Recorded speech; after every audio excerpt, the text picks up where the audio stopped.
Last year in the lockdown, some parents who were working from home and being parent teachers really struggled with how much screen time is okay for our kids. Trying to keep the kids engaged and meet work deadlines, I don't know about you, but man, it was hard. Many of us ended up increasing the device allowance just so we could get things done. Not a bad thing, and no judgment here. But I found this opened up people's eyes to the media and the influence that it has on our kids. In the old days, when I was a kid, a long time ago, outside influence was limited to family, friends, or Knight Rider. Like I said, I'm old. But now different belief systems are beamed into our kids at school or on YouTube or chat rooms and games. Kids' brains are primed for getting hooked into the online world. And it can feel like we're trying to keep back the tide.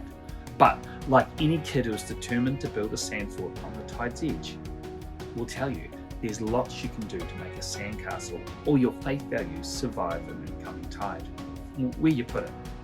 If the sandcastle wall is too close to the low tide mark, eventually it'll get overcome. And it's the same with your online time. You need to allow some time, sure, but make a rule that they have to be in the family room. And I know it can be a pain to listen to that noise, but it's better to know what they're watching. That way, when you hear something you don't like, you don't freak out, take a deep breath and ask them a question like, do you think that's a good thing? That way you can model questioning to them. And eventually they'll start to do the same. Train them in the way they should go. Our kids have stopped watching some channels because they know that's not how our family talks. Secondly, how you direct the tide. Kids can be caught in the zombie state with devices time, and adults talk about how they're always on it. But they forget they themselves sit on devices a lot, and we fall into that trap of looking into our screen, looking at the next photo or post. If you want your kids to be different around their devices, model it to them. They will emulate what they see us do. Put the phone down when you're home and only check it if you need to. Ignore the notification. Facebook can wait, guys. But keep building your sandcastle. If your family's your sandcastle and you want to better discern and survive the negative influences coming in, then keep building it. I always smile when I see a group of kids around a sand fort, digging around and strengthening it. And it's the same with your family.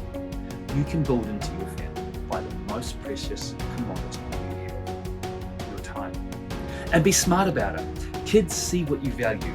If you want them to value your faith, let them see you how you value it. Pray with them, read the Bible, and talk about it. Don't be scared of answers you don't know. Embrace those. They're teachable moments. Like every sandcastle built on the tide line, the more you build it up, the better it will last when the tide rises and help them to embrace their faith journey. This is Donald with Faith Hack.